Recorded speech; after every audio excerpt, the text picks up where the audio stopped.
Welcome to West Coast Wednesday here on Prospectors Radio with Kathleen Biffle, Rich Cooley, Scott Swiftwater Toney, Indiana Gold Hunter, Dennis Dayton, and your host, Tim Grimes. We hope you enjoy the show, and thanks again for listening. All right, everybody, welcome back to another West Coast Wednesday right here on Prospector Radio. I'm your host, Tim Grimes, and joining me, as always, we got Kathleen and Shad Biffle, Rich Cooley, Scott Swiftwater Toney, and a very special guest tonight, Mr. Shannon Poe from AMRA is joining us. How you doing tonight, Shannon? I'm good, guys. Really happy to be here. Good. We're glad to have you, man. We know you've been out busy doing the Walk for Liberty. Now, how did that go for you? That seemed like it was a lot on you, and, you know, you covered a lot of ground. You know, we were pretty confident that we would be able to complete it. We just didn't know really what to expect. You know, I was doing a lot of physical stuff prior to that, pouring concrete and mixing stuff, doing things for the house and the shop, and preparing this new load mining operation that we got. So my cardio was really good, but I don't think Jerry and we never ever really considered what would happen to our feet. You know, you walk 15 miles every single day, and, you know, some days it was 80 in the mid-80s, and then some days it was over 100. Sure. And the heat radiating off of the pavement, it just baked our feet. And, you know, even though we were wrapping them and individually wrapping toes with moleskin and all that, when you peel the moleskin off your feet, part of your skin would come with it. Oh. Yeah, it was horrible. Nasty. But we figured, you know, in the first 2 days, that the first day was kind of tough, you know, because I came out of the blocks in Vinton when we started at 7 o'clock in the morning, and I was walking 4 miles an hour. Okay. And found out that's unsustainable. Gotcha. You can't walk 4 miles an hour, so we tried to average 2.5. Okay, and that was a little bit better speed, yeah. But so how many hours? It was amazing. How many hours did you walk each day, Shannon? Well, we would typically start at about 7 o'clock, and we'd try to break it up to where either Jerry and I were the two primary walkers. We had Don jumped in a couple of days. He'd walk for a mile or two. Right. I think four of the days. So Don probably walked about 8 miles total out of the 312. Okay. But yeah, I mean, you know, and it was very welcome too, because he walked in some of the hottest parts. Oh. But we would typically start at about 7 o'clock in the morning, and depending on the terrain is what, and the heat was really what determined, and then the traffic and everything else. Sure. So some days, you know, if I started at 7 o'clock, I was always the morning walker, and some days I'd get done at, you know, 12. Some days I'd get done at 1:30. Okay. And, you know, when we were coming down the Yuba River, and that's a very, very narrow highway, sometimes there's no shoulder. There's a little tiny ditch, and you're leaning up against a rock wall, and cars are going, you know, a foot by your nose at 30 miles an hour. And so, you know, some of those, when it gets really narrow in spots like that, you just had to wait for the vehicles to pass. Right. But we had radios. We had two chase vehicles. So we always had my truck following, because the AMRA trailer, we had a great big giant custom-made banner that the Grissom's made for us that said "Caution, Pedestrian on Roadway," and it was a 6-foot by 4-foot banner, white and red letters. It was huge. Nice. So it got people to slow down. Yeah. And then we had a lead vehicle, which was Jeff McAuliffe, one of our board members, and he'd go up. It depends on, you know, how tight the road was and things like that. So he'd go up anywhere between a quarter of a mile and a mile, and that was about the length of what our 25-mile radios, which is BS. They don't go 25 miles. They go a mile. And these were really good Cobra radios. But and so, because sometimes you'd be walking along downhill on the right-hand side of the road, and then the shoulder runs out, and then you have to cross the other side. Okay. And so you just holler out to the lead vehicle and the chase vehicle and say, okay, I need to know all the vehicles coming. So Jerry would go, okay, there's 3 vehicles, the last one's a white Ford truck. Right. And so then you could kind of time when he says that. When they go by him, it takes 45 seconds to get to him, or to the walker, and then so you kind of have an idea what's coming at you at all times. Right. I only had two scary incidents. One was a Prius that I had to literally dive into a rock wall on the North Yuba. Of course. Banged up my leg pretty good, but it's the lady. I looked at her. She looked right at me, and I don't know whether she just panicked. She drove straight at me. Wow. I know, and so I had one choice: dive into the rock wall or die. Oh my and God. so I chose the rock wall. Chose the rock wall. But then another spot was I don't know, and we were probably 7 or 8 days into it, and it was just on a very lonely stretch of highway. There was no other vehicles, and I'm just walking down a straight stretch that's over a mile long, and I'm walking off the white line, so I'm literally right on the shoulder, and we had no worries, so nobody was calling out vehicles. I'm just walking along, and I was probably 10, 12 miles into the morning walk. I was pretty tired. And a motorhome pulling another vehicle, like a truck, came and damn near took my elbow out. I literally felt the wind from his mirror against my elbow. And that was deliberate. That was absolutely deliberate. So? Oh, you think it really was? Yeah. See, yeah, there's no way. I mean, the road there was nobody on it. It was a straight stretch for a mile. Right. And, I'm wearing a bright yellow shirt with an American flag, sticking up 3 feet in the air. There's no way that the guy didn't see me. And then we had the chase vehicle behind me. Oh, man. See, that's ridiculous. So, yeah, that is. So, did you have any problems other than that along the ways, or everybody pretty much welcome you with open arms? It was very humbling, Tim, because when we started out in Vinton, we drove up and we stayed the night. Was the only night we actually got a motel room, was the first night, and that was in a little town called Loyalton, and that was one of the home bases for the state of Jefferson, which gave us overwhelming support, a really good group of people. And anyway, right from the get-go, Jerry and I went and had dinner that night at this little restaurant, one of probably 2 or 3 in town, a very small town, and we could tell there was some ranchers. They were talking about calves and water, and they had their cowboy hats sitting on the floor next to their dirty boots, and anyway, so we got done eating, and we just walked up and said, "Hey guys, we heard these guys talking. I hope you don't think we're trying to eavesdrop, but what are the problems you guys are facing up here?" We ended up talking to them for over half an hour, and it was all about water. And so the ranchers and the farmers up in that upper area. Now, this is kind of a high desert area, right? And then you climb up over the top of what they call the Yuba Gap, the mountain, and then you drop down the Yuba River, and then you hit the South Mother Lode, or the Mother Lode, and then you go through Auburn and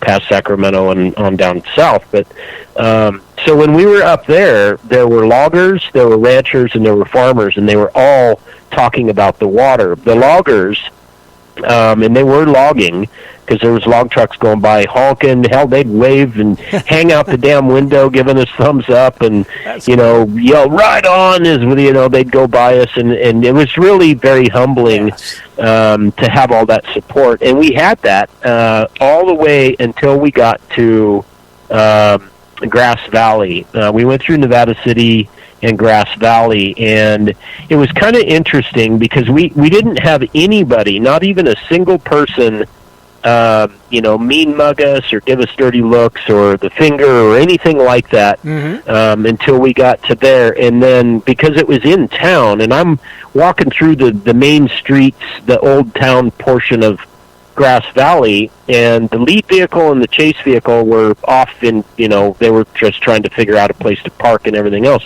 Right. So all I have is a yellow shirt on, no logo, but I've got a backpack with an American flag. That's it. And you couldn't tell if I was walking for something or if I'm just a hiker or just somebody walking around. Sure. And we had in that town, and that was the only place that we had people that were unfavorable, that leaned out the window, passengers did, and yelled "F the American flag." Are you kidding me?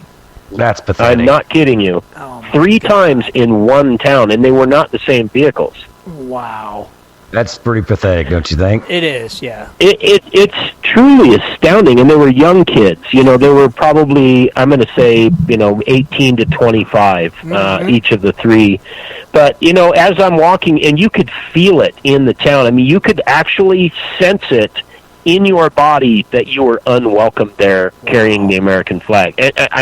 I don't know how to explain it, guys.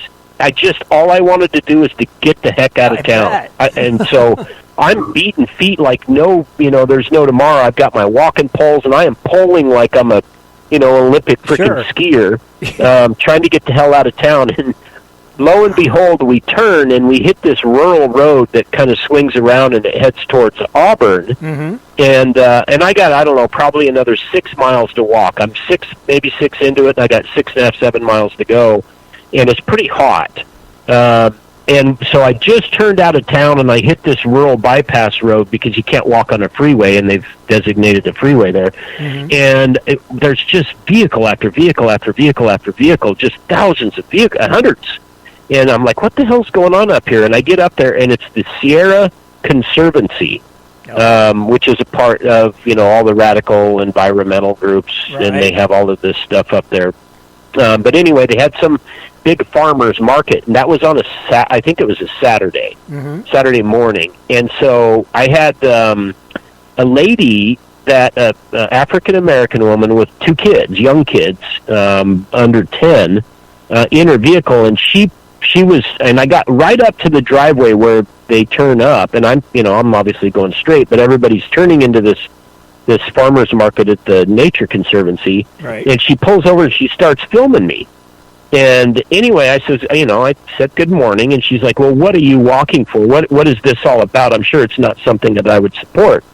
And I said, well, I'm surprised. I would think that you probably want clean water and healthy forests and, things like that. Are you not for that? Mm-hmm. And you could see the look on her face that she was really expecting me to probably yell at her or something.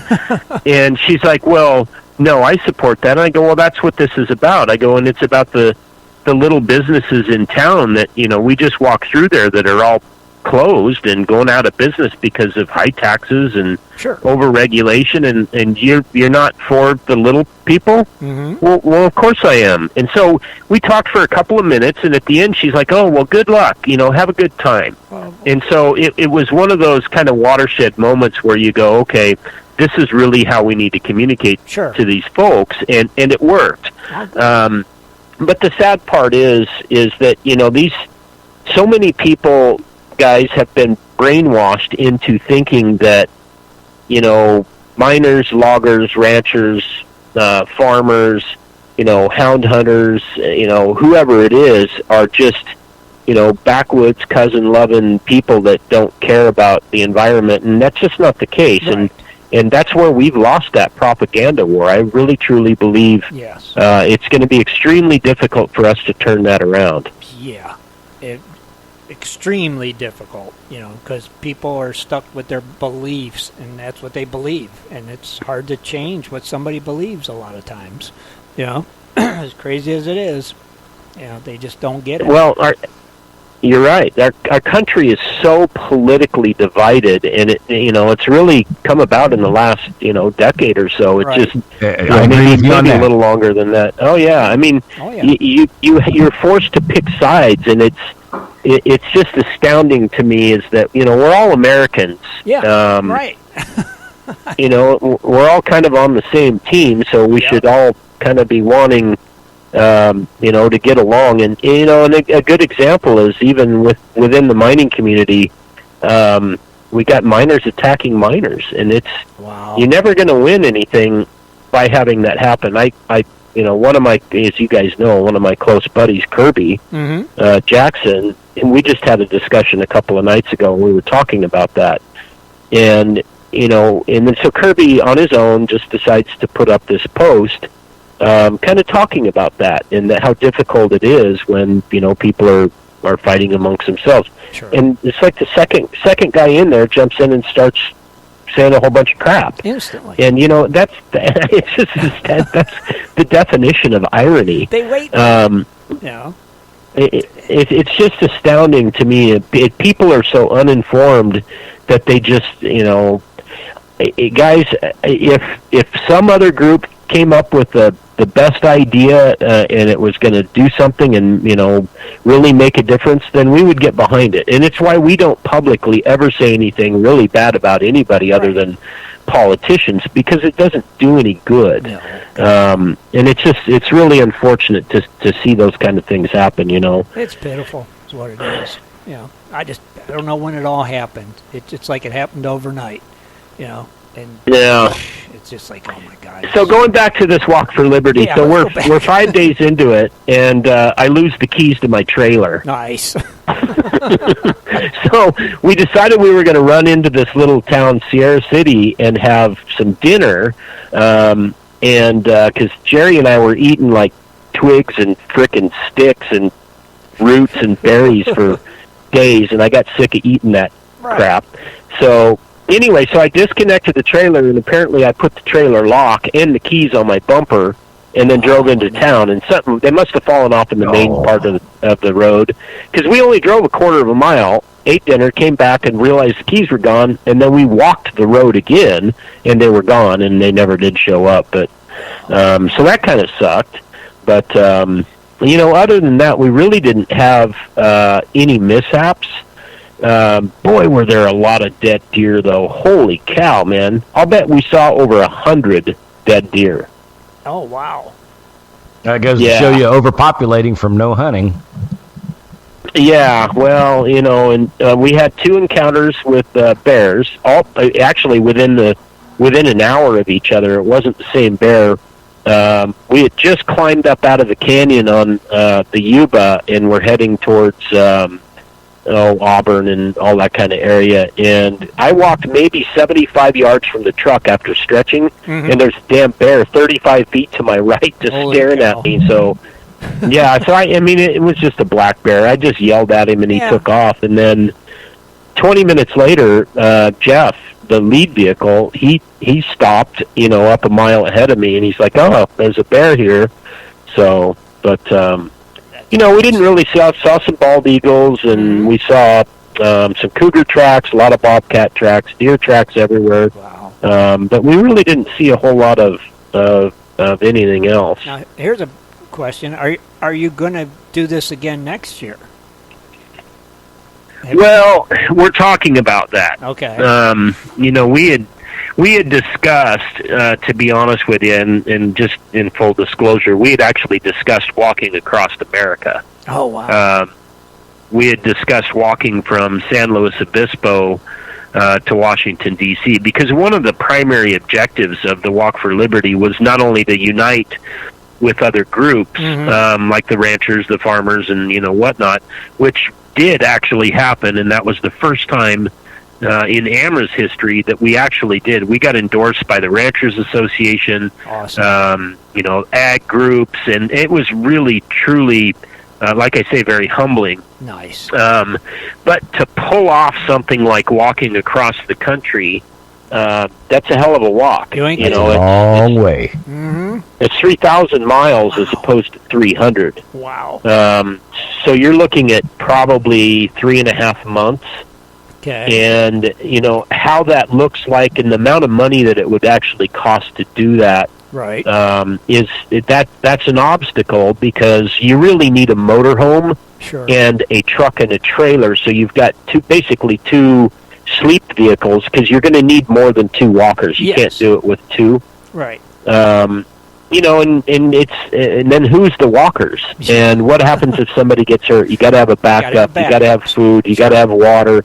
And it's a lot of promotion, and it was very difficult for us to promote that on the road, simply because we have an internet. Quite a few of the nights, and so we've talked about it. Wow. We've talked about different roads, different routes. Right.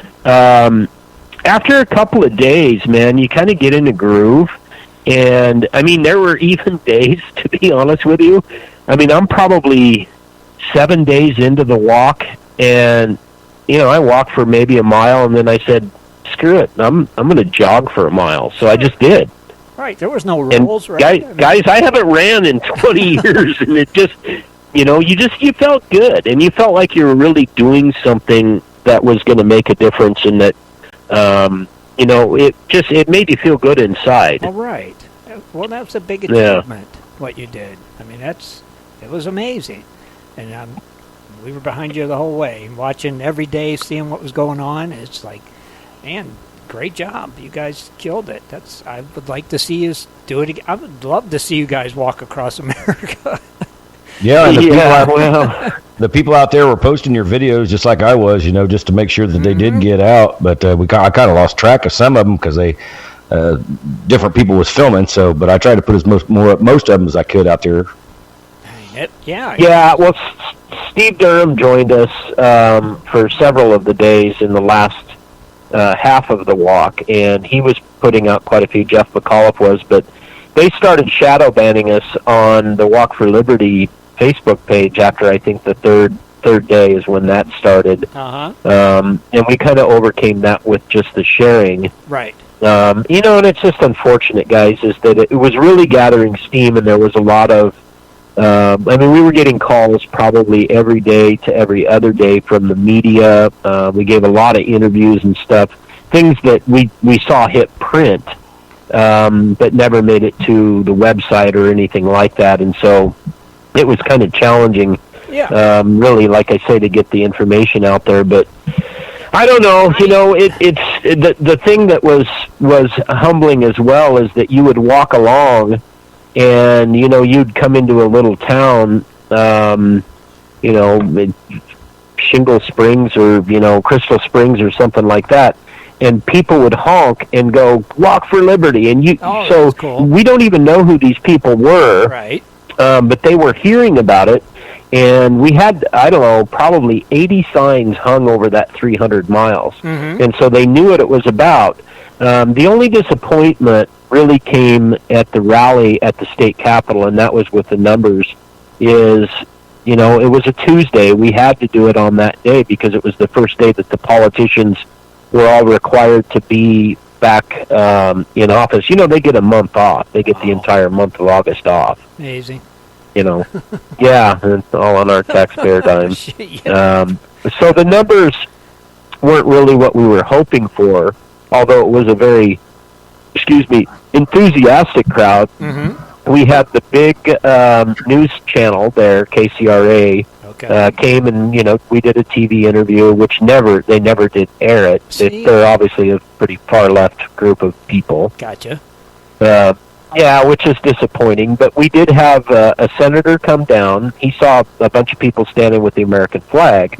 He came down. We had we had a congressman and then 2 assemblymen come down, whom we met with after the rally that night, and we're working on some things that I'm not going to talk about on the radio right now, but so it was beneficial in that we did reach 4 politicians just by having them look out the window and see this rally going on. Well, that's good. But what was really remarkable is we decided to walk over to the California Water Board, and anyway, we had a couple of pretty rambunctious folks in the crowd there, and there were, I don't know, probably 40 of us that walked over to the water board, and one of them started chanting, "Where's our permits? Where's our permits?" And that turned into 40 people yelling that at their front door. I'm trying to get in the building because I want to see if I can go and find out what the hell's going on with the permits. Right. And I'm inside a second room inside the building. Security is frantically running about everything else because they think that, you know, they're going to be attacked or something. I don't know.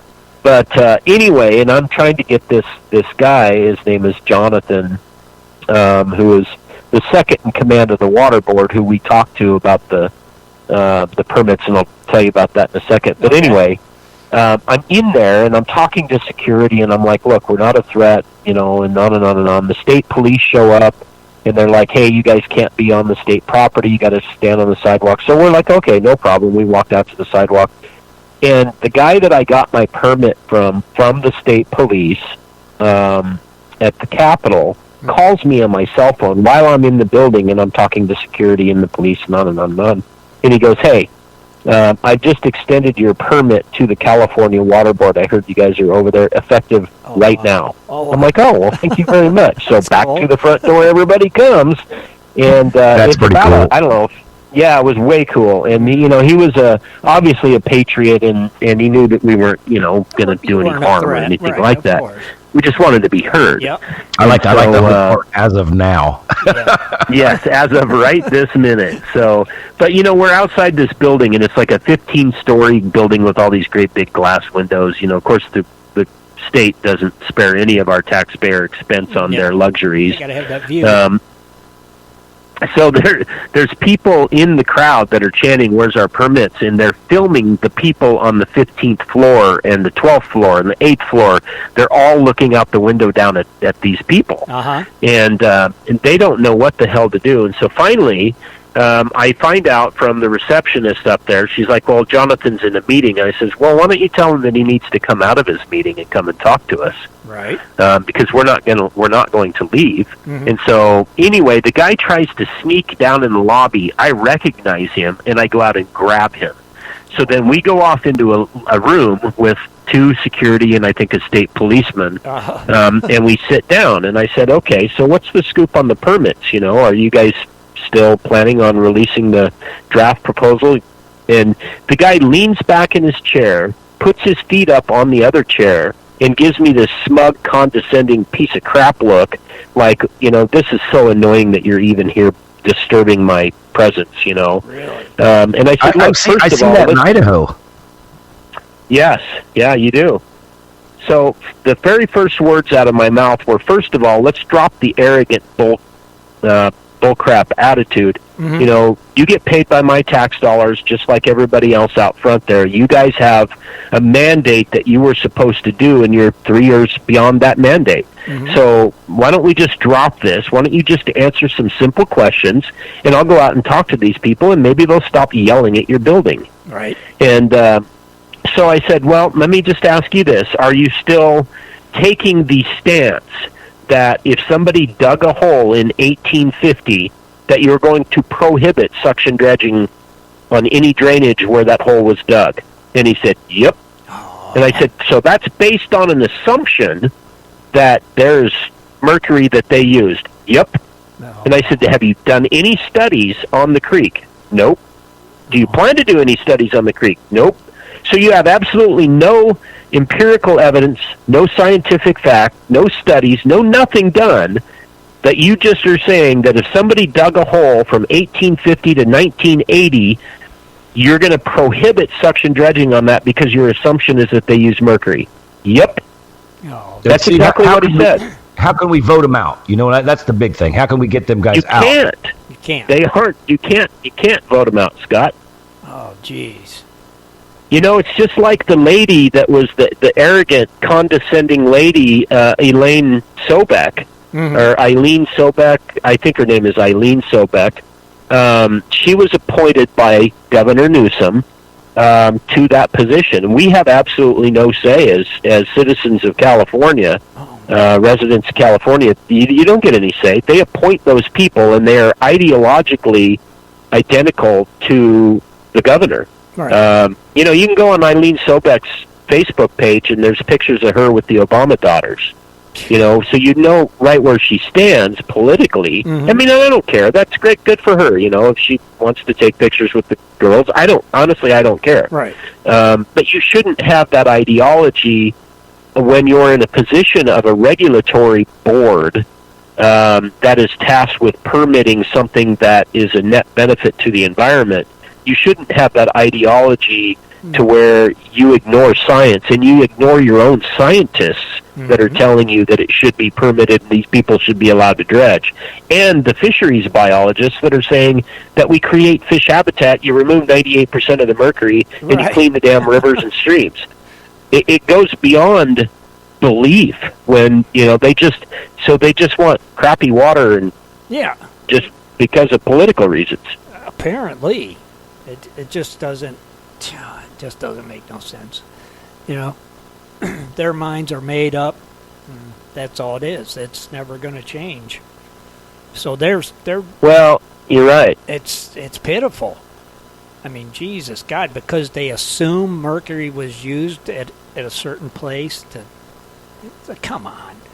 If there is mercury, we'll get rid of it. Yeah, that's astounding. There's no factual basis to what they're saying. Right. Show me a creek in California that didn't have a hole dug in it in the last 150 years. Yeah, right. You can't. Every single creek in California has been mined at some point for some type of a valuable mineral. Of course it has. That was what the gold rush was. Yeah, that's how they put a halt on you, though, is to use that excuse like that. Oh, there's mercury in the water, or there could be mercury in the bank, or something like that. Well, we'll get rid of it. Mercury's been there for years. We're the ones that get rid of the mercury. So if there is mercury, we'll get rid of it. Not a problem. Yeah. Well, but they obviously don't have any problem with Izzy Martin, going out dredging Lake Combi with her Sierra Fund project, right? For millions of dollars to get a couple of grams of mercury. But politically, she's very like-minded, and so she gets a pass for that. Oh yeah.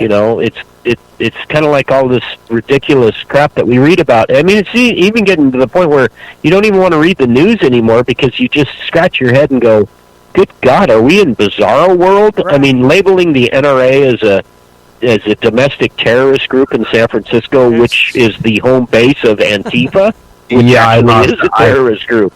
Yeah, I actually laughed my butt off on that when I seen that one this morning. I thought, fantastic. You guys just lost your minds. Well, it's probably going to cause them. I mean, I think all of this gun-grabbing stuff that they're doing, and then this move by Walmart yesterday is truly astounding. Walmart has now dove into a moral, political mindset that they're going to lecture the rural America on that, guns are bad and ammunition is bad when they basically have crushed rural America, and that's where they get all their money from. That defies logic in itself. Yeah. They got to follow the leader, Shannon. You know that. Well, and that's why I have a pretty strong suspicion that Trump is going to win in a pretty big landslide again. Mm-hmm. Just simply because that people are pissed, man. They're fed up with this crap, and don't blame them. I don't blame them either. It's nonsense. Yeah. And I look back on this over the last, I'm going to say 12 years, is really America's become unrecognizable in 12 years. Right. Yep. You're right. It has changed. Has it changed. Yeah. It's like you went to sleep and woke up and it's like you said, bizarro world. It's like, what happened? When did this happen? It's like... Yeah, it's pretty disappointing. It is. But, so you don't think there'll be no dredging permits for California? No, there'll be dredge permits, but the problem being is it's probably only going to be a handful of creeks, and it's probably a high likelihood that there's no gold there. Yeah. That's the disappointing part about this. And guys, all of us on this call have talked about this ad nauseum. Is that we call it the perpetual cycle, where they have an endless supply of money, your taxpayer dollars, to defend their illegal acts. Now, what they're doing is fundamentally illegal. You can't require people to get a permit and then say, well, we're going to permit this creek, but not this one, when we don't really have any reason or scientific basis or facts. And in fact, we're going to go against what our own scientists are telling us we should do. But screw it, you know what? Let the people go out and have bake sales and raffles and fundraisers and raise the money to sue us, and we'll drag them out for 4 or 5 years or 10 years in court, and we'll run them out of money, and then they'll just give up exasperated. Yep, that's what they figure. That's exactly what they figure. Yeah, and that's what they do. Mm-hmm. Oh, God, yeah. They don't mind. They're like, whatever. We'll just keep tie it up with our attorneys, and it don't matter. It means nothing to them. Yeah, well, that's exactly what Idaho Conservation League is trying to do with us on that ridiculous EPA lawsuit that they filed against me up there. You know, that it's just astounding because it's a ridiculous case. We are waiting right now for a federal magistrate to make a ruling on whether or not he should dismiss the case. We've presented that argument to him, and you know, and then just recently, and that's all an attempt to try to run us out of money. We're obviously the loudest voice out there in the small mining community, and so they need to take me out, and that's exactly what they're trying to do. You're right. You're the biggest threat. You know, But you know, they did have, and I hope that the readers have read this. That I think it was probably just a couple of weeks ago, maybe a week and a half ago, that there was a ruling in some state back east, and it actually involves 13 states that sued over the WOTUS rule, the Waters of the United States, that, you know, signature rule that Obama did, executive action, where he took over all of the waters, rain gutters, barrel collection, you know, mud puddles, and it wasn't just ruled unconstitutional, it was ruled unlawful. Right. And that's huge. That's one of the biggest landmark cases that I think I've read in quite a while. So anyway, that could have significant impacts, but, you know, I don't know, guys. California it's just a tough go here because you've got people that just don't give one damn about its citizens, its residents, facts, laws, science. They just don't care. For them, it's all about the agenda, and it's by any means necessary. Right. Mm-hmm. Right, that's it. Oh, it's just nuts, though. I feel bad for you guys out there, you know. But like you always said, happens there, it moves on. It's going to happen in other places. Yeah. You know? Yeah, I mean, they're going to, you know, what happens here happens in Oregon, and now Oregon has actually become the next California. Oh, and what happens in Oregon, they look at down here and go, oh, well, gosh, maybe we should, you know, be more progressive like Oregon is. I grew up in Oregon, and it's not the same state I grew up in, I can tell you that. Wow. Dang. It's just nuts, though, Shannon. It just never seems to amaze me. It really don't. You know, I don't want to sound all doom and gloomy, you know, because it's not all doom and gloom. It's just, it takes people to get off their butts and go and do something. Quit being keyboard pounders. Get off your ass and go out and fight. Do something. Be heard. Yell. Scream. Do something. It's anarchy. You know? My God. It's nuts, dude. So, tell me some good news.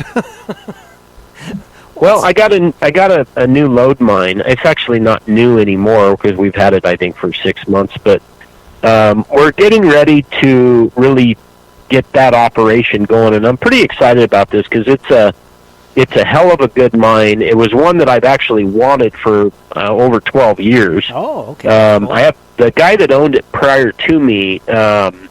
He found a 57-pound, not 57-ounce, 57-pound pocket of gold. Wow. And it's kind of interesting. Yeah, it's interesting how he found it. There's 14 tunnel sites on this. We've actually claimed 40 acres. We have 2 claims. Okay. Called it anyway. I'm not even going to say the name of the claim because people will look it up immediately. Okay. But yeah.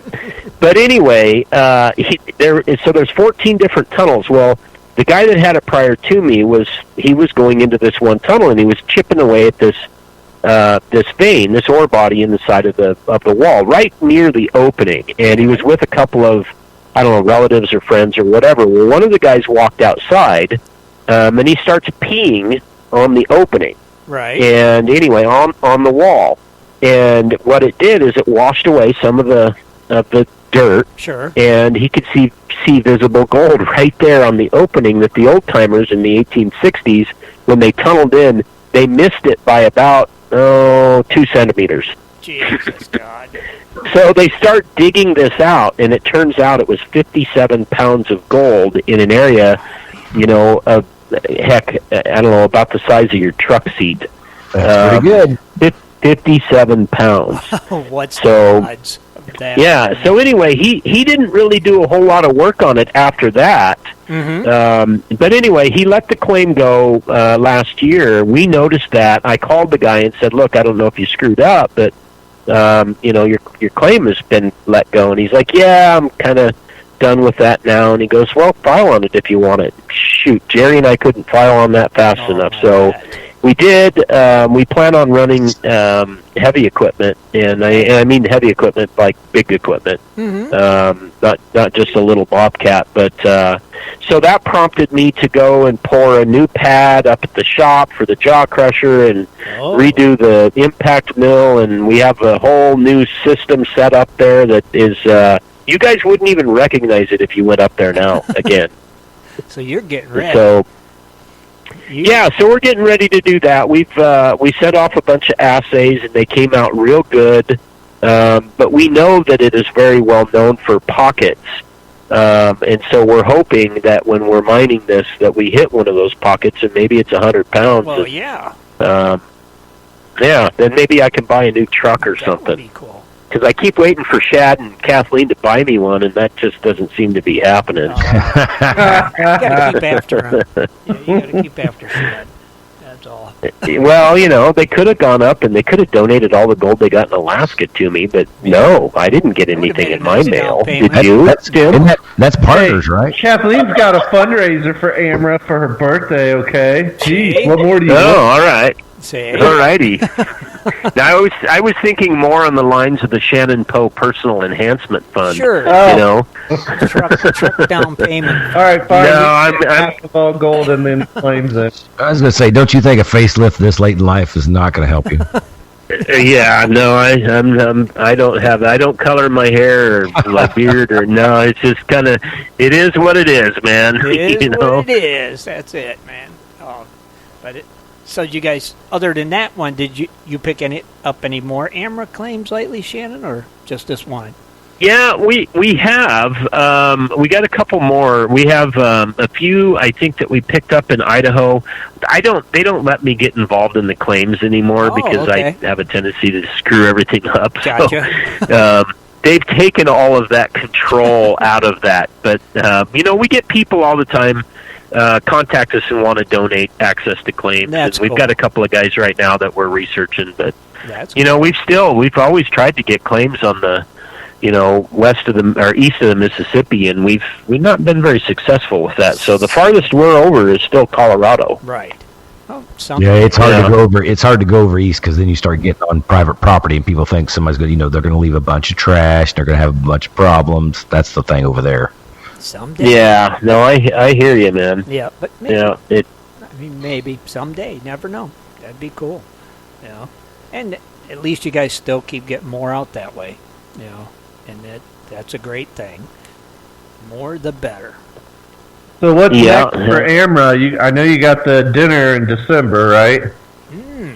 Well, we have quite a few things coming up. We have an outing, I think, in, I want to say it's in maybe 2 weeks from this Saturday at the office, which is up out of Colderville. It's on our website and the Facebook page.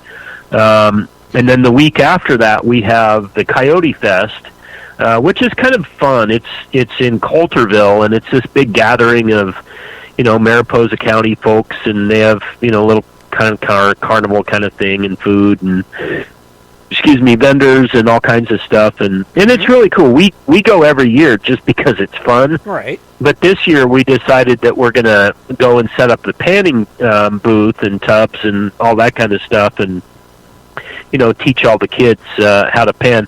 We did, by the way, that kind of on a whim. We didn't even talk about this publicly, but Greeley Hill, which is where my shop is, right.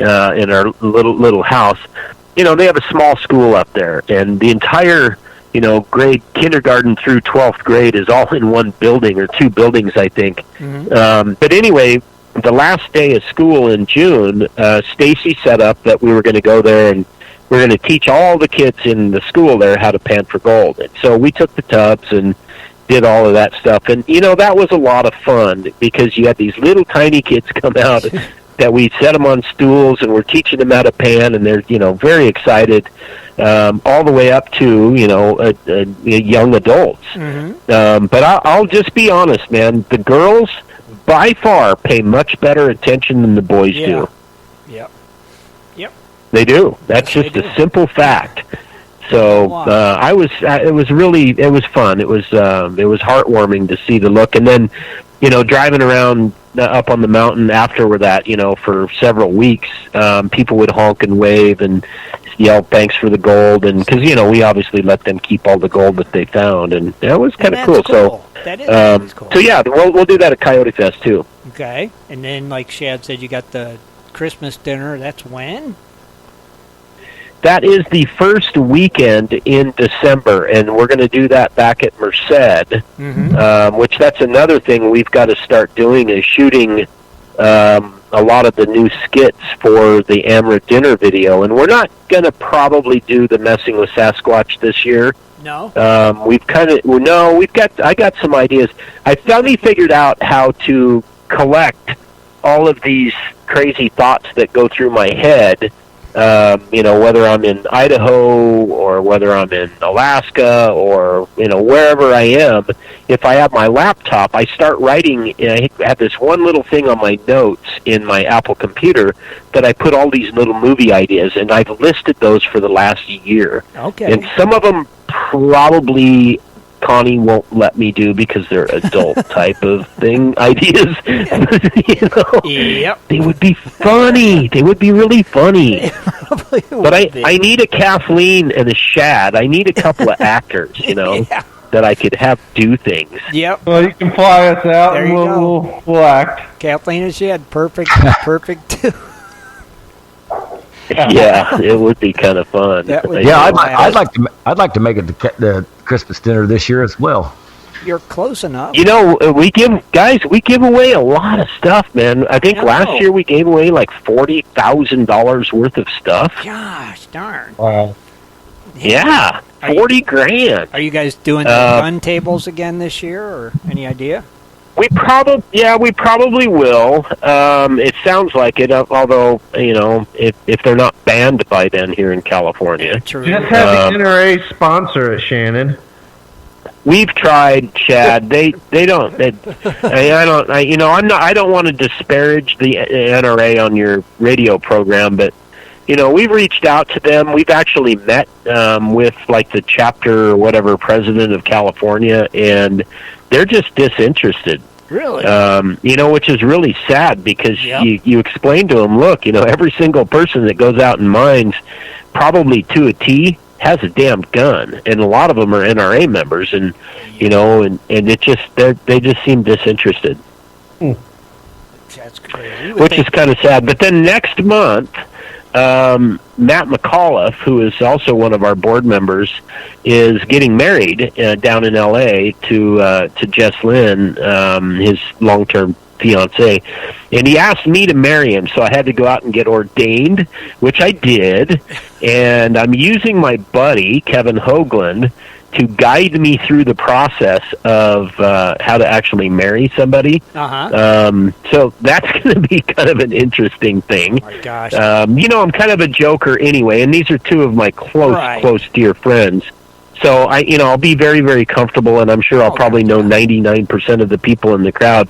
So I'm going to make it fun. I'm not telling Matt or Jess what I'm doing, but it's going to be fun, and it'll be a video that you guys will get to see, I'm sure. But now, thankfully, I got a million friends that know about stuff like that, like Kevin. Right. Now, how did you get ordained? Did you do that online?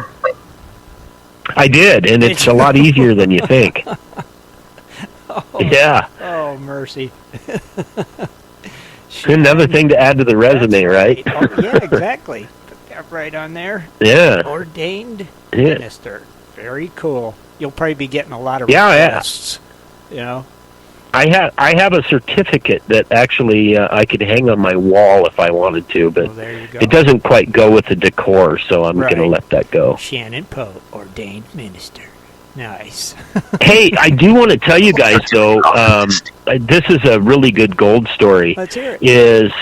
I was in I'm not, because I promised the guy I would never disclose where. Okay. Or him. Okay. But anyway, so I went and I spent a couple of days with a friend of mine. Okay. And he has a load mine it's been passed down through a couple of generations.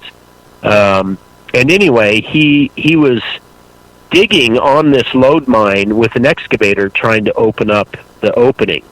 Mm-hmm. And a little bit bigger, a tunnel into the side of the mountain.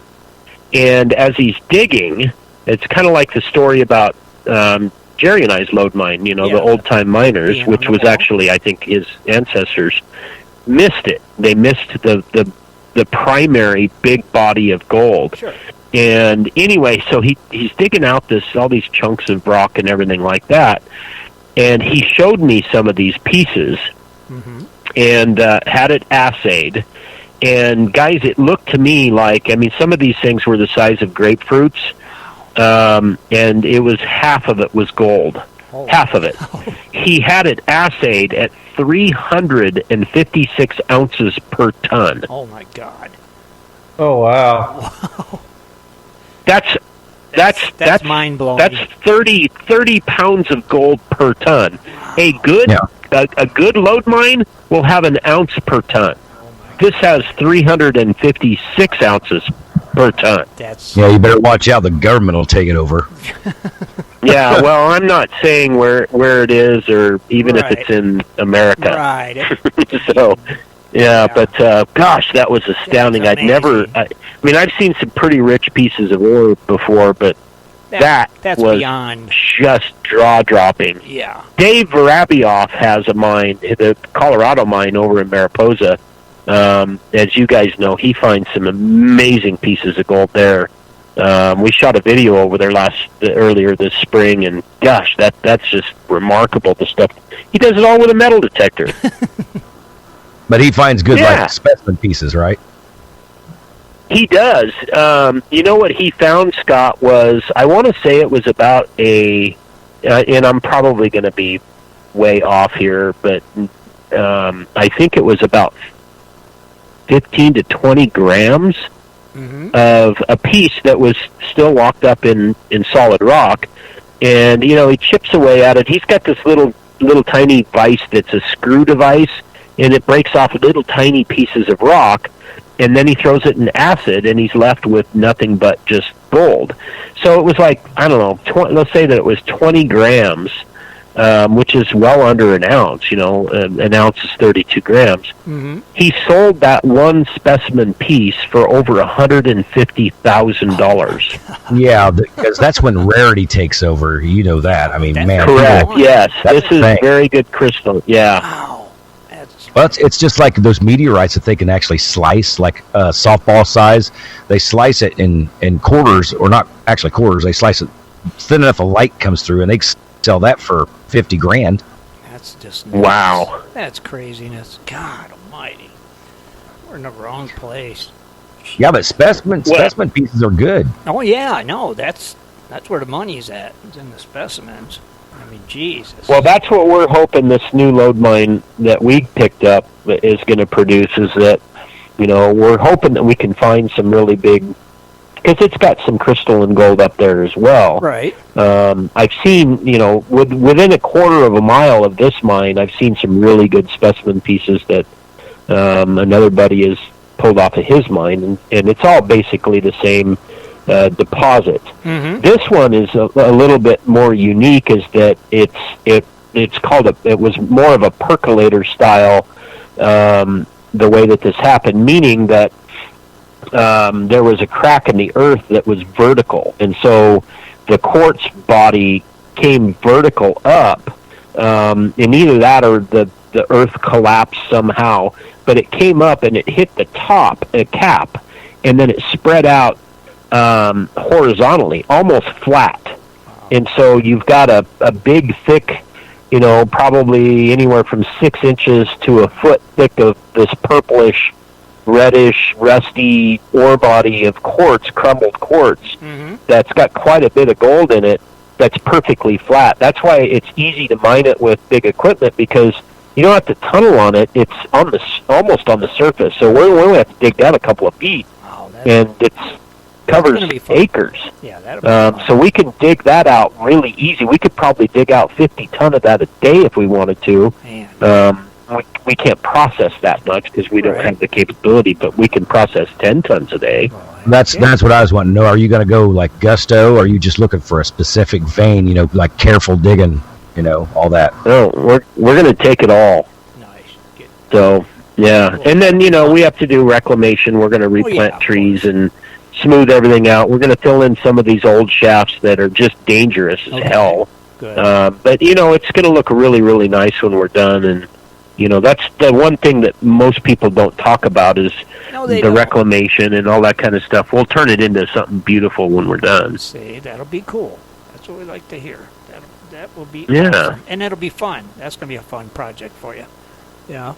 Yeah, and it's like right in my backyard, thankfully. That makes it even better. Yeah. It's like it doesn't get much better than that. So, when's your next plan on getting out and doing some digging, Shannon? Is going to be soon, or you just got too much going on before you can? Well, it's kind of tough. Yeah, we got all this stuff right now. I've got I really kind of neglected the honey-do list for Lisa for actually a couple of years because I've just been doing so much stuff. Right. I had to rip out this entire deck of the house we have in Concord. Mm-hmm. And it's a big deck. It's like 60 by 30. It's a huge deck. It was 35 years old, and it was just rotted. So I ripped the whole entire thing out and re-landscaped all the ground, and then I put in a sprinkler system, and we're going to bring in grass for the dogs. And then I've been mixing and pouring concrete since 2 weeks prior to the Walk for Liberty. And then the day after the rally on the Walk for Liberty, I'm back to pouring concrete. I actually poured concrete today. But this is colored and stamped, and so I have to finish this, obviously, which I'm hoping to be done in the next probably 2 weeks. 2 weeks. And then, and then I have my shop. I've got my old shop up there at the property. I had to rip the center section out, and I'm redoing that, which, I really need to do that before the rains, and hell, I need to get firewood, and the list never, ever goes down. It just it keeps getting bigger. Yeah, you're not fighting any weather up there doing any concrete work right now, right? It's pretty kind of mellow where you're at. Well, it's been pretty hot. It was 100 today, and it makes it pretty difficult to do that. Your concrete. I'm coloring and stamping the concrete as well, kind of with this little pebble rocky pattern. It's beautiful. But when you're pouring big sections, and I'm doing it all by hand. Oh, man. So 80-pound bags, I mix 2 at a time, and I can mix a bag about every 4 minutes. I can mix 2 bags, get it dumped into the slab. But I've gone through 300 bags of concrete since I started this project. That'll tell you how much concrete I'm pouring. It's a big backyard. Yeah. He's gonna look like she wanted, she wanted these rounded patios and these stone and rock walls, and so I've got the rock wall half done. All the patios are poured except for I basically have one sidewalk and then one chunk of the back patio left to do. I'm going to do tomorrow, and then the concrete work is pretty much done. Then I got 2 little decks to build, and then I get to go back up to the shop, finish that, which will probably only take a few days, and then then I have an AMRA outing. Okay, but then after that, and then I might actually be able to go and load mine. Right, and then you're going to probably be at all the 2020 GPAA Gold shows, aren't you? Sam will be there. Yeah. Okay. So it starts over. So you going to be in Phoenix? Busy. Oh yeah. We'll go to Phoenix every year. You bet. All right. Oh wait, are you going to be there? I probably am busy that weekend. Maybe I am too. I'm not for sure because that's why I was asking if you was going to be there. But I don't even know. Are they having it in Phoenix this next year, or are they having it back in Tucson? I don't know. I don't know either, Scott. Well, I did. Like I said, I couldn't make the Tucson when it was too far for where I was at. So maybe you could. Yeah, that's actually the only time I didn't go was when it was in Tucson. Well, maybe you make it to the Ohio one. Be nice I don't think that's going to happen. I know. We can hope. I don't even know where Ohio is. I know. It's over. Is that near Nebraska? It's over that way. That's all. Over. I think it's right below that lake. Mm-hmm. Yeah, it's right up there. Oh, okay. Up there, over there. Yeah, it's all good. It's all good. Yeah. Aren't there a whole bunch of lakes over there? Huh. I don't know. And I live here. So. Wow. No clue. So have you guys talked to Hoagland lately? He was on 2 weeks ago. Oh, really? Yeah, he was on. He brought us up to speed on all the Idaho claims and, the ones you guys got together and stuff like that. So that's really cool. And, yeah. That's cool. Yeah, he hung out with us for about, probably an hour at least. And, good catching up with him and seeing what's been happening. And, and that's pretty much about it, I mean, same old for us. Kathleen and Shad went and struck it rich in Alaska. They'll never be the same here in Ohio again. And, they're spoiled. They got that. So what did you guys run up there, 6? Or did you get to run anything bigger? Mostly the 6, and then they let us kind of play around on the 10-inch a bit. Oh, okay. Pretty cool. That's pretty cool. Mm-hmm. Yeah, we didn't even run the 10 when we were up there. We ran the 8, obviously, quite a bit. We had to fix the 8, and then once we got it fixed, we could run it. But, I guess Don and Jim did pretty well. They went right back to where we were dredging. What, Kathleen? What's that? They were machines. I mean, we even took 2 days off. They just kept on going. Well, when you're in the gold, that's what you got to do. Mm-hmm. Apparently, that's what they all did. They all did good, I heard. Well, they had a big advantage, too, is that where we left off, we were on good gold when we stopped, and so they knew exactly where that was. Mm-hmm. Don and Jim, neither one of those guys were dredging where we were at, but it wasn't too far from camp, so, and it sounds like it wasn't touched since we really worked it, last year, so that's good. Well, I'm glad you guys had a good time. That's a heck of a drive out there, isn't it? Did you guys see any bears or anything? Moose? Caribou came through camp. Bear tracks. One day somebody did, I think Morgan saw a bear chasing a caribou. But that was it. Huh. Up close and personal, what it was. Wow. That's cool. Yeah, well, at least the moose didn't try to stomp you out like it tried to do our buddy Joe Harrison, Yeah, we chased heard him right in that. camp. Yeah, that's pretty dangerous, man. Those things are aggressive. That's a shame. Moose are worse than bear. What it seems like. Yeah, no kidding. You would think it'd be the opposite. Well, I know where you can get a lot of deer meat. Just drive on any road in California. Oh, them had to have been ripe walking past them, didn't it? No, it was I think they call that jerky. So did you guys see all of the things that we were finding when we did the videos? Mm-hmm. Super Grover made me $20, which was really pretty cool. Oh, wow. But there was a lot of things that we found that we did not pick up, like a really nice 10-speed bicycle. I mean, what the hell? What am I going to put it in my trailer? No kidding. About 3 days before we ended, I'm walking along and I look down and I'm like, you got to be kidding me. That's a 55-inch flat screen TV laying in the ditch right here. Oh, wow. No kidding. So and what it wasn't broken.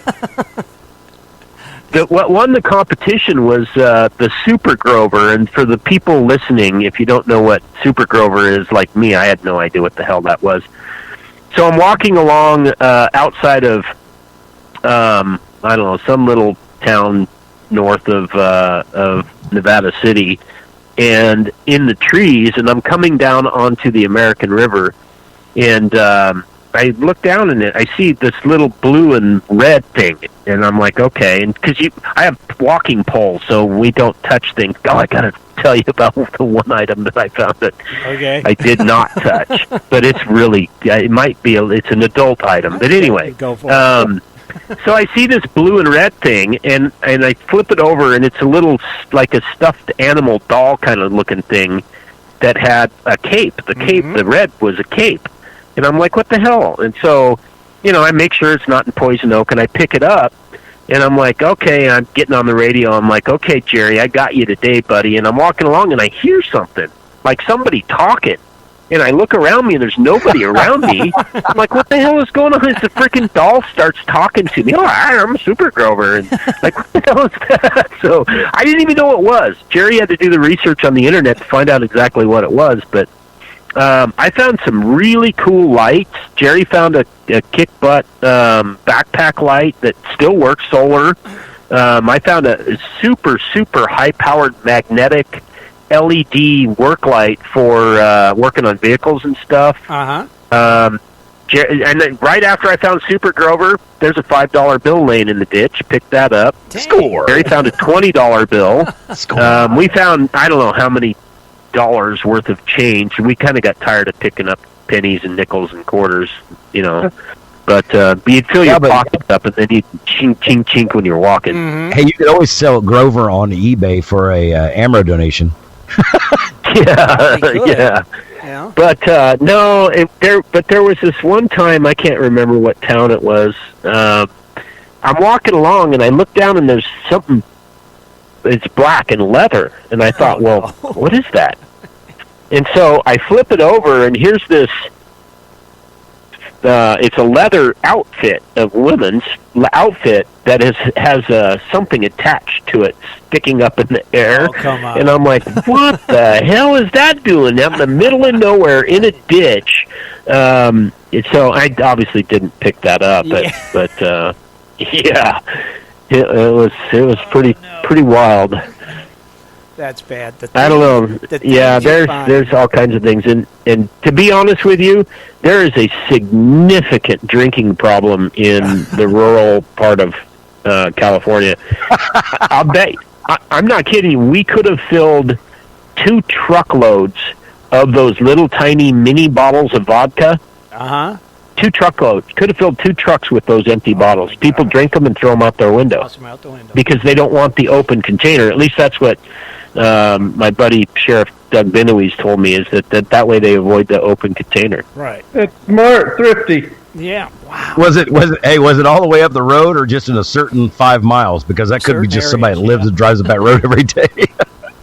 No, we found it literally from the start, Scott, in Vinton all the way to Oakhurst. And even in the town of Oakhurst, and I mean, right through towns, you'd see them in the gutters. Wow. It's just remarkable. And people are just disgusting pigs. I mean, throwing diapers, and it just, it right makes you window. Really, really disappointed in the human populace that they would just trash everything. Yeah. Yeah, I got the same thing happening here in Arizona. Me and Lisa's been fishing out to a certain spot, and it's people drive in, they party there Saturday nights and stuff, and we go to like every little fishing spot's got its own little pile of trash, and I was just like, man, you try to pick up some of it, but you only have so much room to put stuff in there, but it gets ridiculous sometimes. Sure. Yeah, it's disappointing. It is. Really disappointing. This is our home. What really blows my who takes bottles to a river's edge? I mean, come on.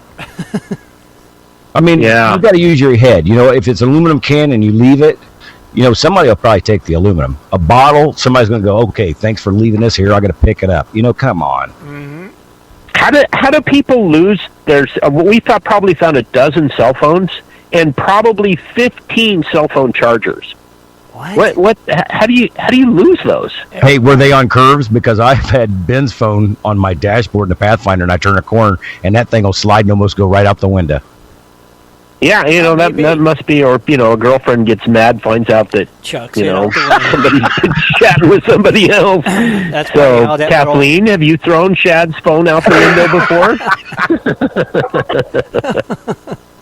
That you just never know.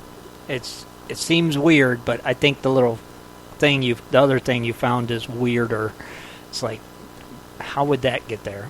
You know, same thing. Yeah. Somebody just like, I got to get rid of this before I get home, kind of deal. Well, it's California. Chuck it out the window. You know? Found a lot of keys, necklaces. Jerry found a puka shell necklace. I mean, it's just bizarre. How many locks the things did you that you'd find. Wow. How many locks? Yeah. Oh, I don't know, a couple dozen. A lot of tow hooks, and we picked up every single tow hook that we found because we use those all the time for pulling, logs or pulling rocks, and so we were welcoming that. I found a 5-pound exercise weight, and I was dumb enough to pick it up and then had to walk a mile with it in my damn hand before I get to the lead vehicle to drop it off to Jeff. Yeah, it was pretty stupid, but there were some pretty tough hill climbs, guys. The third day, when we left Sierra City, I walked from Sierra City about 5 miles, probably 4 miles, to what they call the Yuba Gap. Mm-hmm. And you go from the high desert, you climb up over the Yuba Peak, and then you're at the headwaters of the North Fork of the Yuba. And it was 7.2 miles long of nothing but steady uphill. Wow. 7.2 miles. Yeah, and it was 90 degrees out, and it was brutal. Now, for people who've never done those kind of hills, is it like walking up a stairway or just walking up a steady incline? It was just walking up a steady incline, but, you're walking on pavement. Right. And, you would think, okay, well, that's really easy to walk 12 and a half miles or 13 miles. It's a little...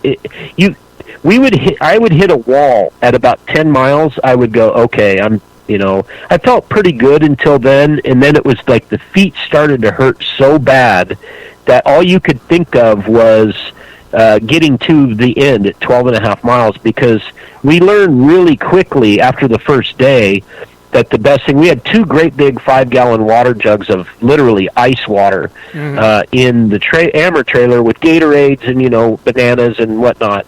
But at the 12 and a half mile mark, the 2 vehicles would come together, they would put a lawn chair out and fill a bucket full of that ice water.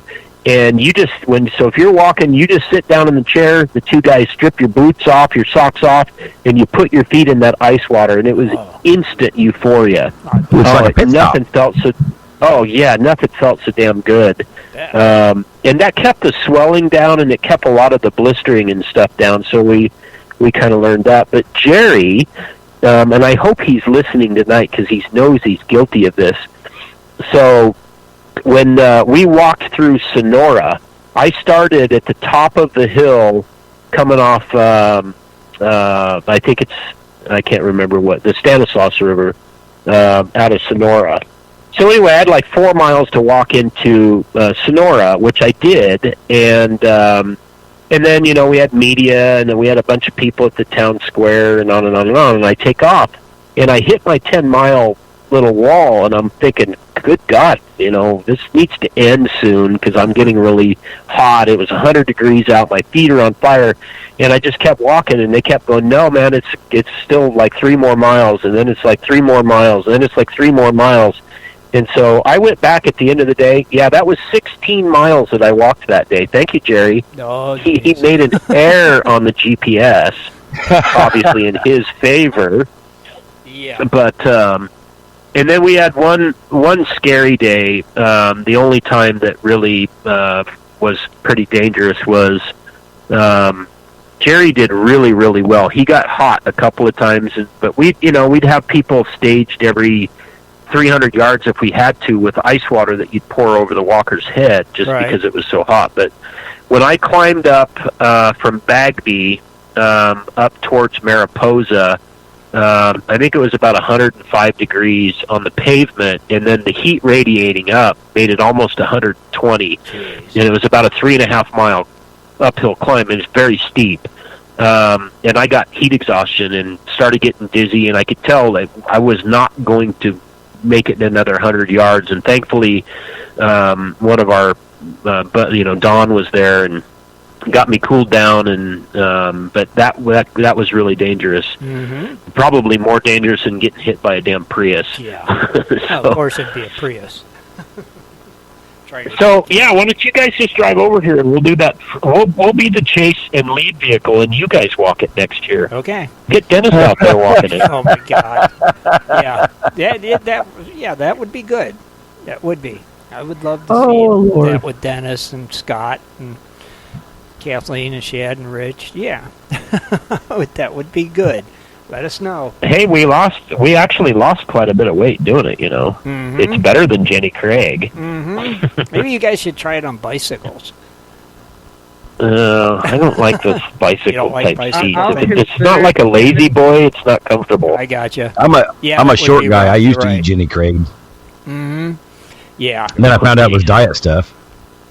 What, Scott? I said, then I found out it was diet stuff. Of course, Scott. I believe it. Oh, If God. you get Jimbo to rub our feet every night, I'll do it. Yeah, I don't think he'd be up for that. Yeah. You could always ask Shad. Shad be good at that, I think. Yeah. Yeah, let us know. We bought one of the Walmarts completely out of moleskin, though. When we went there, every package that they had on their pegs, we took all of them. Oh, I can just imagine that your feet. Hey, that stuff works brutal. good, though. Oh, yeah. Yes, it does. Skin is very good. As soon as you get a hot spot, put it on. Mm-hmm. Yeah, Jerry used mostly duct tape, or actually Gorilla Tape on his heels. I never had any problems with my heels. For me, it was all about my toes. Right. It's the only place I got blisters. And then when you'd soak your feet in the ice water, it would loosen up the moleskin, and you just slip it off like a glove. It would just pull right off. Well, sometimes, that moleskin got attached, and so when you pull it off, it would pull off 4 layers of skin, and then your foot's bleeding, and you know that's going to hurt like hell the next day. Right, yeah. The worst is with hair on your feet. That moleskin on it, it's the most painful thing. I was going to say, it'll probably pull if you got a blister underneath it, it'll pull it right off. I don't even know what that is. Yeah. So well, I don't have Sasquatch feet like Shad, with like hair that I'm walking on like my dog. All right. Kathleen wants to know what moleskin is. What is that? It's a sticky type of a tape that's real soft on the top.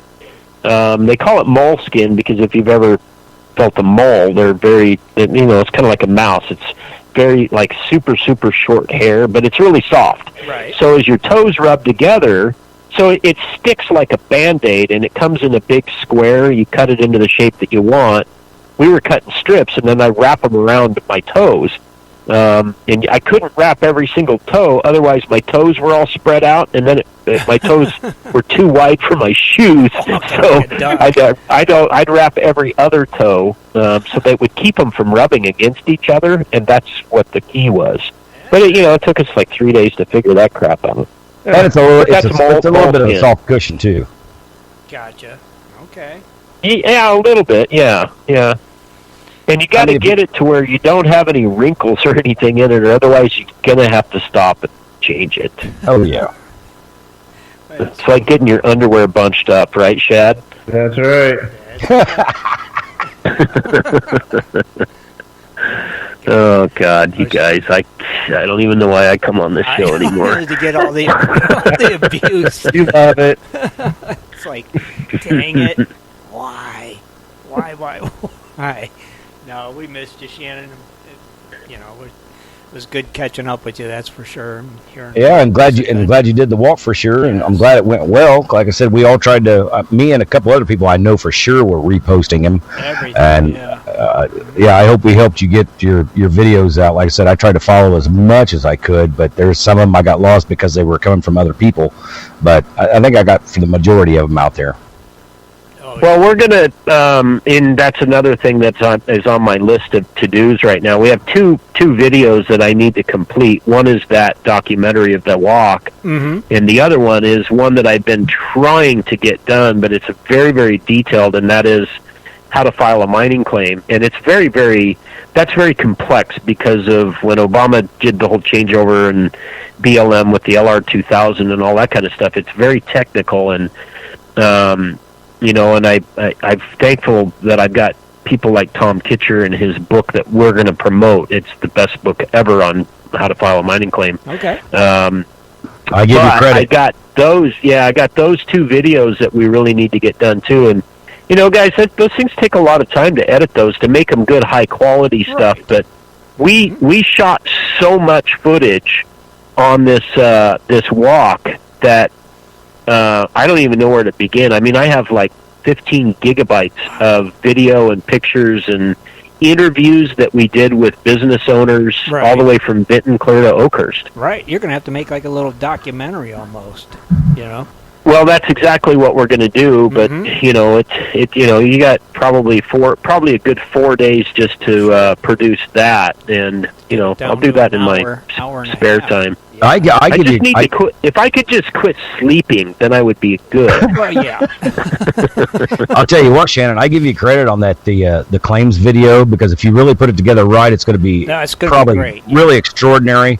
You know, Lisa, you know, I've been mentioned that to do that a couple times, and I'm like, if you knew what it took and like to actually get a camera into the office and stuff, like, it would take a lot of work to even make a YouTube video of filing a claim, just because the offices you have to go into, and if you're videoing and stuff like that. So I'm like, I hope you do a good video. Yeah, we're ready for that. Well, we've got it. We have it in the can right now, Scott. What we did is we shot from going out and doing an original, you know, valuable mineral discovery to putting up a rock monument, and then sitting down and doing the research. You know, you got to research to make sure that it's open and how to do that on the internet. And so I actually have a program that I run that will record every one of my mouse movements and keystrokes on my computer. The government already does that to me anyway. They have every keystroke I do. But anyway, I can't get that video from them. So we had to create our own. So then you get on the LR 2000 and you research, you know, range, township, section. You know, is there a claim here? And looking at, you know, all the paperwork that you have to do, jumping through all the hoops, and then, you know, putting up an actual monument, to filing the paperwork, all that kind of stuff. There's a lot of, and we shot all of it. That video we actually shot, and it's done. It's just I haven't had the time to sit down, because I've got probably 4 days of editing already into that, and I probably have an additional 2 weeks left just to complete it. So I can imagine. Where do you go ahead? Where do you get the time? Right. Yeah, I know. No, I did a video on like claim markers and stuff like that, and that's where I had a lot of people putting input. You ought to do how to file a claim. I'm like, oh my gosh, you guys don't even understand. There's paperwork, and then you got to go up and do the research. After the research, then you got to go up to the counter and file it. If it ain't right, they tell you it's not right. I mean, it's not like you just walk in, throw money on a counter, and like, I want this piece of land. It does not work like that. And I think it's going to be great that you're going to be able to show people what filing a claim actually is. And I'm thinking that literally, you know, and I hate to say this because I feel bad for Tom Kitcher, because I really promised I'd do this video, and I really want to promote his book, because if people go out and buy that book, you're going to get all the information that you need. And it's just an incredible resource. But I'm just to be realistic, I'm thinking that probably I could pick away at these 2 videos, some in October, and then the month of November actually looks pretty good for me right now, as long as Lisa doesn't come up with a million things for me to do. So I think that we'll get that done. But then the month of November really is when I need to start editing the AMRA dinner video too, because that takes a couple of weeks just to get that thing done. But that's fun. I enjoy doing that one because it's all about jokes and shenanigans, skits and shenanigans, exactly. And those are all hopefully Connie will let me do some of the adult ones this year. Dang, you got to get permission. And just a little extra out there, it is the 4th, so if you didn't have your claim paper by the 1st, your claim's up for sale. Yeah, you know what's remarkable? We actually lost a claim, and we sent the paperwork in. We're going to dispute it, but, you know, they're just, and this has to do with December, it's taken them until now to actually catch up on their paperwork that was due in December. Really? No kidding. That's how incredibly slow they are. That's amazing, ain't it? That's big government. Yep.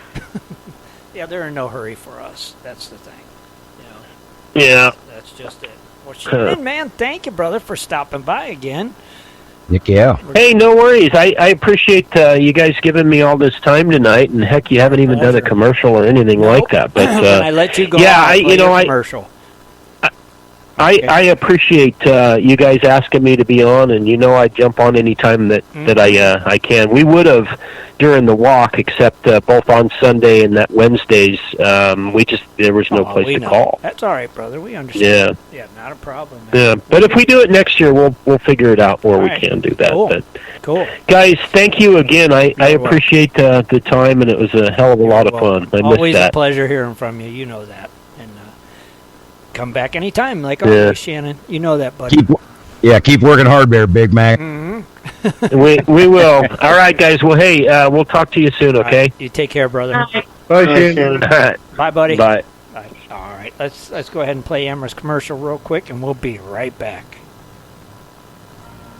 Do you like to mine for gold? Enjoy prospecting a nice crack in the bedrock? Enjoy getting outdoors to camp, fish, hunt, and hike on your public lands? You plan your trip, load the gear, grab the dog, put the family in the truck, and drive off to a locked gate. The sign says you cannot enter or access your own public lands. Mining claims and public land owned by we the people are being designated as off limits by our own government every single day. Are you concerned about the direction our government is going? Are you tired of seeing no access, no entry signs on your lands? We are, and we are fighting back. We are AMRA, America Mining Rights Association, the fastest growing small mining advocacy association in America. AMRA is a 501c3 not-for-profit formed by miners, hunters, off-roaders, retired military men, and women to stop the insanity. AMRA was formed to educate, unite, and help the small miners and public land users on their rights